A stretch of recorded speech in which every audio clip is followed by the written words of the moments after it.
Welcome back to the deep dive. Okay, if you're learning English, you definitely know this feeling, right? That moment of just like pure mental torture. You can follow a complex documentary, maybe even speed it up. You read novels, get like 95% of it. Yeah, comprehension feels solid. But then someone asks you something simple like, hey, how was your weekend? And boom, total brain freeze. Right, the spinning wheel of death appears in your mind. Exactly. It's like English not available right now. All that knowledge just vanishes.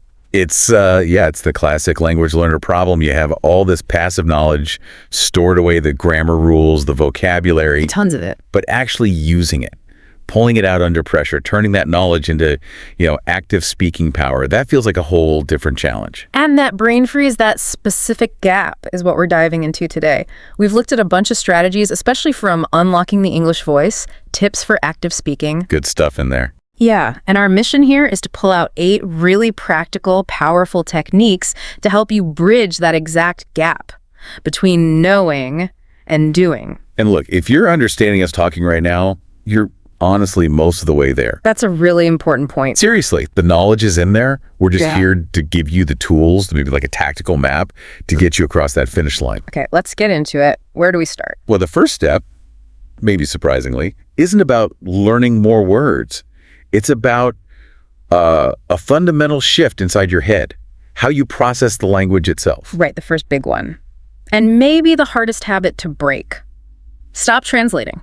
Start thinking in English. Yeah. Why is that constant mental translation so bad? It's more than just being slow, isn't it? Oh, much more. It's about cognitive load. Think about it. When you translate internally, you're running like 2 mental programs at the same time. Okay. First, you formulate the thought in your native language, your L1. Then second, you consciously search for the English words, the L2 equivalents. And then you try to stitch them together using English grammar rules. Exactly.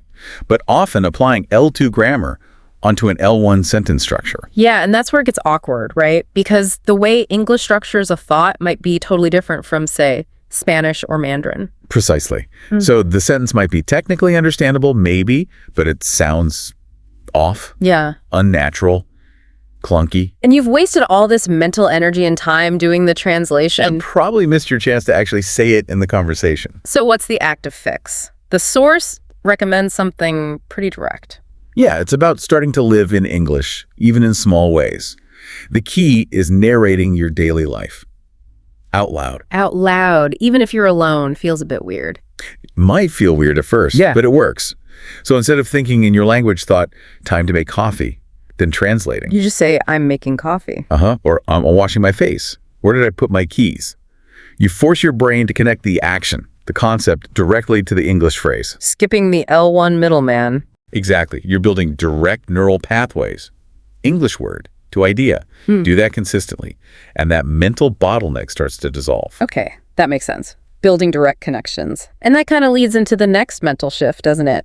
Thinking in stories, not just words. Yes. This is so important. We're often taught to memorize lists, right? Vocabulary lists. Cards, yeah. But our brains aren't really built for lists. They're built for narratives, for stories. We remember things much better with context. Way better. Think about trying to memorize isolated words like negotiate, contract, deadline. They're just abstract concepts. Hard to grasp onto. But if you learn them inside a little story, like we really had to negotiate hard on the contract because the client's deadline was so tight. Okay. It paints a picture. Exactly. You create a little movie in your head. Now, when you're in a real conversation and you need the word negotiate, you don't just search a mental dictionary. You kind of recall that whole scenario. And the language flows out more naturally as part of that scenario. Yes. You're recalling a chunk of language tied to a context, not just one word. It's much faster and smoother. So instead of memorizing rain, umbrella, wet, you learn, gosh, it was raining so hard and I totally forgot my umbrella, so I got completely wet walking home.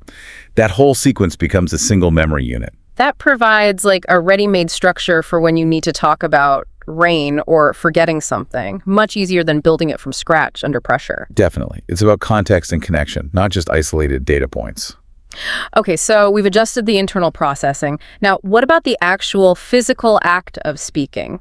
Because it is a physical skill, right? Absolutely. Like playing guitar or learning to type, it involves muscle memory, which requires physical repetition. Which brings us neatly to the next technique, shadow native speakers. Now explain this one carefully because it sounds simple, but the execution is key. Shadowing is basically imitating a native speaker's speech in real time, or almost real time, like you're their shadow. So you listen and speak at pretty much the same time. Yeah, maybe half a second behind. And crucially, you're not focusing primarily on understanding every single word. Okay, so what are you focusing on? The mechanics, the sound, the rhythm, the intonation, the stress patterns, what linguists call prosody. Prosody, that's like the music of the language. That's a great way to put it. The rise and fall, the stress, the melody. Fluency isn't just about correct words. It's about sounding natural, having the right rhythm. And shadowing helps train that. It trains the muscles in your mouth, your throat, your breathing to produce English sounds and rhythms more automatically.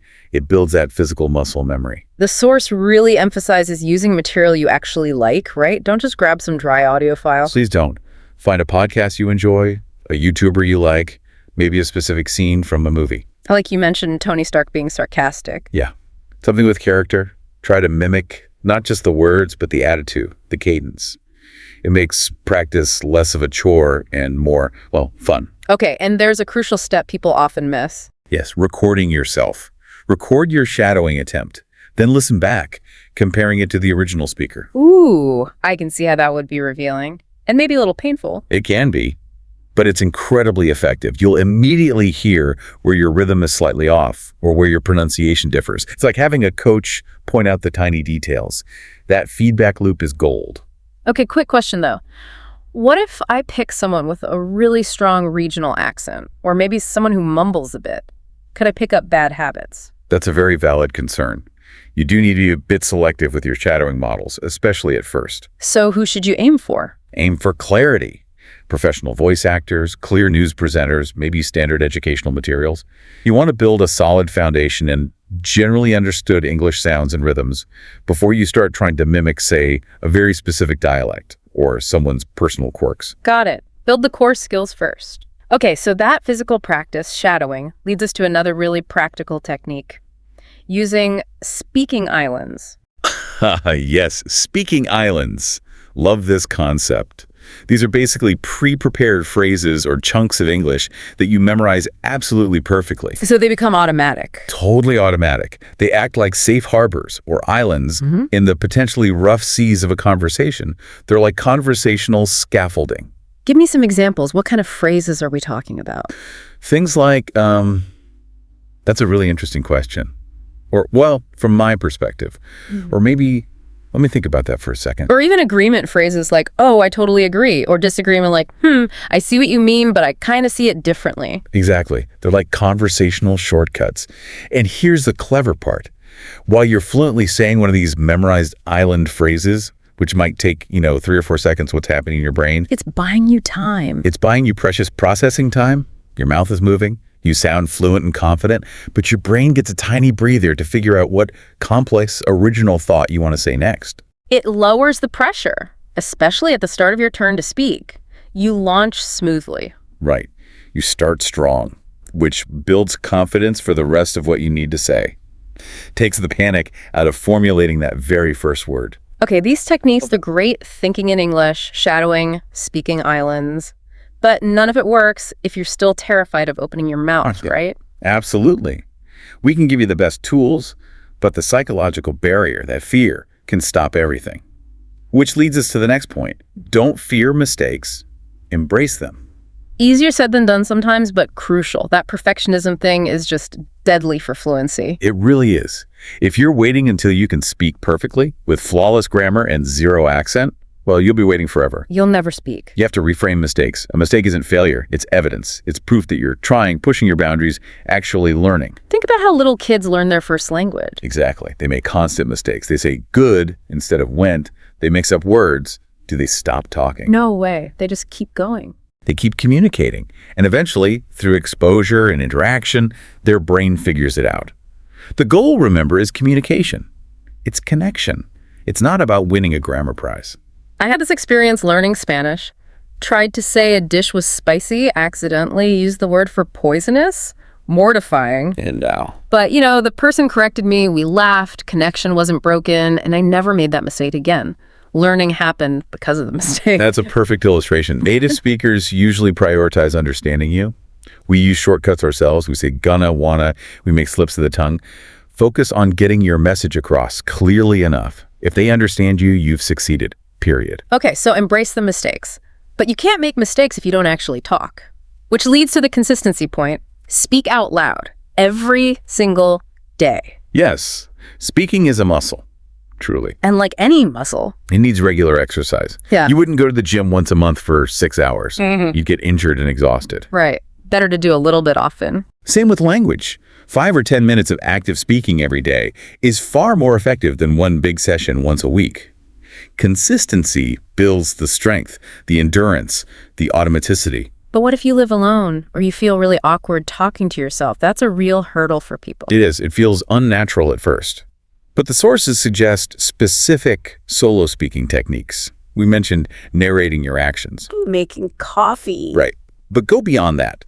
Try explaining something complex out loud, like a problem you solved at work, as if talking to a colleague. Or argue with yourself about a news story. Sure. Or practice common scenarios, ordering food, asking for directions, explaining the plot of a movie you just watched. You're practicing both the physical articulation and the mental recall. So it's the act of vocalizing that's key, even if no one hears it. Exactly. Engaging the physical mechanism. And nowadays you've got tools, too. AI chatbots you can talk to, language exchange apps with voice notes. Or just record voice memos to yourself and listen back. Critically, but kindly. Yes. The point is consistent, daily vocal practice. All right, so we're thinking in English, practicing physically, managing our fear of mistakes, and speaking daily. But language is ultimately social, right? It absolutely is. To really cement these skills and make them feel natural, you need interaction. You need the unpredictability of real conversation. Which brings us to join a speaking community. This seems vital. You can practice solo forever, but it's different when someone's actually responding to you. Totally different. It puts everything you've practiced to the test in real time. Language thrives on that interaction. So where do people find these communities, especially if they're not living in an English-speaking country? There are tons of options now. Look for local English conversation clubs if they exist. Online is huge, obviously. Language exchange websites and apps, things like Tandem, HelloTalk. I've heard of those. They're great for finding partners worldwide. Also, think about interest-based communities. Discord servers for gamers, book clubs, cooking enthusiasts. Many have channels specifically for English learners, or just use English naturally. Okay, but what about the anxiety? For someone shy, jumping into a video call with a stranger sounds terrifying. It really can be. The key is to ease into it gradually. Don't force a video call on day one. Start smaller. Yeah. Maybe start just exchanging text messages with a language partner. Build some rapport. Get comfortable. Okay, then maybe. Then move to short voice messages. Record yourself speaking for 30 seconds. Send it, they reply. It's lower pressure than live conversation. Takes away the immediacy. Right. And then once you're comfortable with that, maybe suggest a very short, like 5-minute video call just to say hi. Gradually increase the exposure and the pressure. That makes sense. Baby steps. Each step teaches your brain, hey, look, I can do this. I can produce English quickly enough for a conversation. It slowly chips away at that freeze response. Builds real, earned confidence. Okay, final strategy. This one is about adjusting our goals, maybe. Focus on communication, not vocabulary. Yes. This is a common trap, especially for advanced learners. You feel like fluency means using fancy, complex words all the time. Like you have to sound like a literature professor. Right. But fluency isn't really about how many words you know. It's about how well and how easily you use the words you do know to communicate effectively. So clarity over complexity. Absolutely. Don't pause and stumble trying to find the perfect, sophisticated word when a simpler, common word works just fine. The goal is getting your message across smoothly and efficiently. Example. Instead of digging deep in your brain for, I find myself profoundly disheartened by this recent development. Which sounds a bit stiff anyway. Just say, yeah, I feel really bad about this. So this is disappointing. Simple, clear, effective. Connection achieved. People understand you instantly. That's the win. That's the win. Prioritize clear expression. If your listener gets your point quickly and easily, you are communicating fluently. You can always add more sophisticated vocabulary later once that smooth communication foundation is solid. Hashtags, tag, recap, and synthesis. Okay, that was a lot, but incredibly practical. Let's quickly recap those 8 core strategies for everyone listening. Let's do it. A quick action plan. 1. Stop translating in your head. Force the direct English connection. 2. Shadow native speakers. Mimic their rhythm, their music, their prosody. Record yourself. 3. Use speaking islands, those pre-memorized phrases for smooth sailing. 4. Embrace mistakes. Don't fear them. They are proof of learning. Focus on connection. 5. Speak out loud every single day. Build that muscle memory. Even talking to yourself counts. 6. Join a community. Find people to talk to regularly. Start small if you need to. 7. Think in stories, not word lists. Context makes language stick. And 8. Focus on clear communication first, not showing off fancy vocabulary. Clarity is fluency. 8 powerful steps. And like you said at the start, if you've understood this conversation, You're already like 80% there, seriously. Your brain knows English. The final 20% isn't about learning more, it's about activation. it's about doing. It's about courage and consistent daily action, putting these strategies into practice. So the final thought here, the thing to really take away. It's this. Please do not wait until you feel ready to speak English. You won't magically wake up feeling ready one day. How do you get ready then? You become ready by doing it. Fluency isn't some destination you arrive at. It's momentum. It's a snowball effect. The more you use it, the easier it gets. Exactly. The more you speak, the more natural it feels, the more automatic it becomes. So the provocative thought is, stop waiting. Start doing. Your voice, your perspective, it matters. And your English doesn't need to be perfect. It just needs to be yours. Go out and make some English happen today. Well said. We'll catch you on the next deep dive. Let's talk about one of the most common and, honestly, most frustrating struggles for any English learner. It's that huge gap between understanding the language perfectly and actually being able to speak it. We're going to dive into how you can finally unlock that voice you know you have inside. So, does this sound familiar? You're watching a movie, no subtitles, you get all the jokes. You're listening to a song, you know exactly what it's about. But then, someone turns to you and asks a simple question, and nothing. Your mind just goes completely blank. It's a feeling so many of us know all too well. I love this quote because it just perfectly captures that moment, right? It's like a switch flips off in your head. All that English you just understood, suddenly, it feels a million miles away. If that's you, I want you to know you're definitely not alone. And the good news? We can absolutely fix it. So, where do we even begin? Well, the first step is all internal. Before we get into any drills or exercises, we have to change how we think about speaking English. It really does start with your mindset. Okay, here is probably the single biggest speed bump on the road to fluency, translating in your head. Just look at the difference. On the left, you're doing 5 mental steps for every single sentence. It's exhausting. You're basically doing twice the work. The goal is to get to the flow on the right. You hear English, you understand it, and you speak. It's that simple. So how do you actually stop translating? You start small. Seriously, this is the easiest way. Just start narrating your day to yourself, inside your head. Okay, I'm making coffee. Oh no, I'm going to be late. You're building a new habit, training your brain to link your thoughts directly to English words, completely skipping your native language. All right, here's another huge mental block we need to tear down. Perfectionism. So many of us are just terrified of making a mistake. But you have to remember this quote.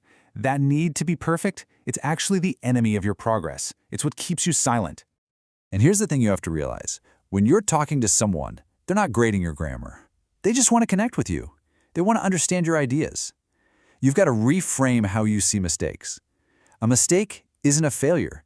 It's proof that you're trying. It's a stepping stone. Okay, mindset check. Now that we've started to rewire our brains, it's time to get practical. Speaking is a physical skill, kind of like playing guitar or going to the gym. You have to work out the muscle. So let's look at a few exercises to do just that. First up is this incredibly powerful technique called shadowing. Now, this is way more than just repeating words. The idea here is to copy the music of the language, the rhythm, the ups and downs, the natural flow. You're training your mouth to make the sounds and your brain to hear the patterns. And here's how simple it is to get started.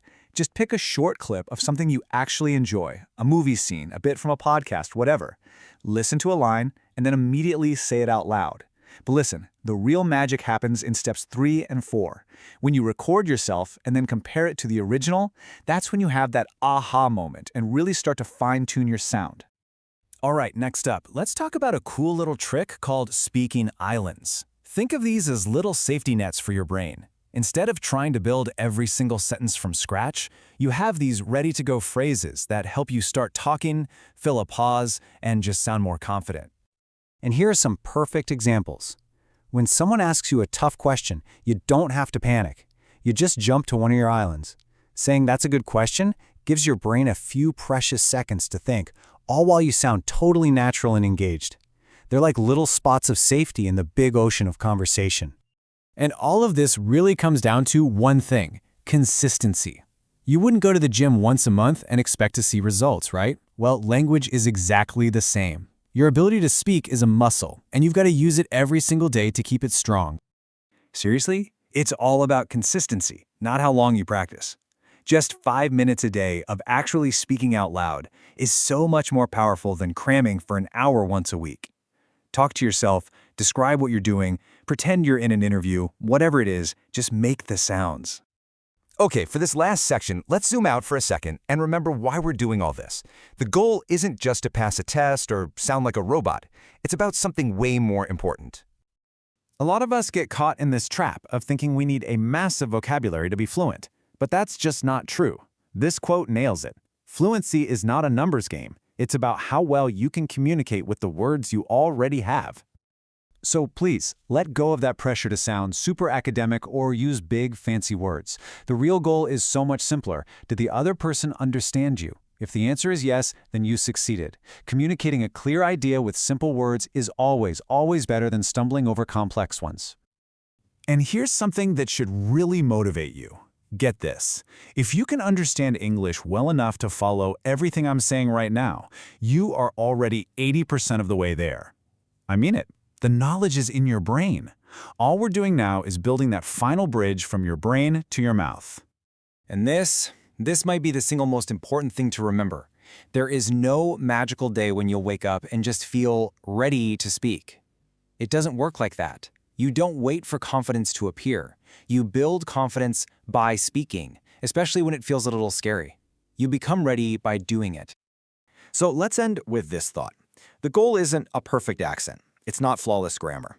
The real goal is to share your voice, your personality, your jokes, your ideas in a new language. It doesn't have to be perfect, it just has to be yours. So the only real question is, what do you want to say?